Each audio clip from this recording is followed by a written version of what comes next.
ನಮ್ಮ ಹುಡುಗರ ಜೊತೆ ಕ್ರಿಕೆಟ್ ಆಡಕ್ಕೆ ರಾಮನಗರದಿಂದ ಹೋದೆ. ಎಲ್ಲೋ ಗೈಸ್, ನಾ ನಿಮ್ಮ ದರ್ಶನ್. ಬೆಳಗ್ಗೆ ಎದ್ದು ನಾನು ಗಾಡಿ ತಗೊಂಡೋಗಿದ್ದೆ ರೈಲ್ವೆ ಸ್ಟೇಷನ್ ಹತ್ರ. ಸ್ವಲ್ಪ ಕೆಲಸ ಇತ್ತು. ಅಲ್ಲಿಂದ ಬರ್ಬೇಕಾದ್ರೆ ನಮ್ಮ ಅಮ್ಮ ಫೋನ್ ಹಾಕೋದು, ಹಾಲು ತಗೊಂಡ್ ಬಾ ಮನೆಗೆ ಅಂತ. ಹಾಲು ತಗೊಂಡ್ ಮನೆಗೆ ಬಂದೆ. ಫ್ರೆಶ್ ಅಪ್ ಆಗ್ಬಿಟ್ಟು ನಮ್ಮ ನಾಷ್ಟ ಮಾಡಿದ್ದು. ನಾಷ್ಟ ಮಾಡ್ಕೊಂಡು ಊರಿಗೆ ಹೋಗೋಣ ಅಂತ ಹೊರಟೆ. ನನ್ನ ಫ್ರೆಂಡ್ ಕಾಲ್ ಮಾಡಿ ಬರ್ಬೇಕಾದ್ರೆ ಒಂದು ಬಾಲ್ ತಗೊಂಡ್ಬರೋ ಕ್ರಿಕೆಟ್ ಆಡೋಣ ಅಂತ ಹೇಳಿದ್ದ. ಅದಕ್ಕೆ ಒಂದು 6 ಫೀಟ್ ಬಾಲ್ ತಗೊಂಡು ಗಾಡಿಗೆ ಪೆಟ್ರೋಲ್ ಹಾಕ್ಸ್ಕೊಂಡು ಊರ್ ಕಡೆ ಹೊರಟೆ. ಊರ ಹತ್ರ ಹೋಗ್ಬಿಟ್ಟು ನಮ್ಮ ಅಜ್ಜಿಗೆ ಫೋನ್ ಹಾಕ್ತೆ. ನಮ್ಮ ಅಜ್ಜಿ ಮನೇಲಿಲ್ಲ, ಹೊಲ್ದ ಹತ್ರ ಇದೀನಿ ಬಾ ಅಂದ್ರು. ಅದಕ್ಕೆ ಹೊಲ್ದ ಹತ್ರ ಹೋಗ್ಬಿಟ್ಟು ನಮ್ಮ ಅಜ್ಜಿನ ಕರ್ಕೊಂಡು ಮನೆಗೆ ಬಂದೆ.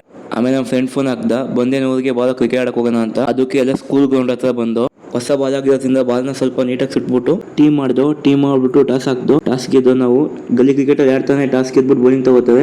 ನಾವು ಬೌಲಿಂಗ್ ತಗೊಳ್ಳಿಲ್ಲ, ನಾವು ಬ್ಯಾಟಿಂಗ್ ತಗೊಂಡು ಗೈಸ್ ನಾನೇ ಓಪನಿಂಗ್ ಹೋದೆ. ಒಂದು 3-4 ಬಾಲ್ ಆಡಿದೆ. ಫಸ್ಟ್ ಓವರ್ ರನ್ಔಟ್ ಆಗೋದೆ.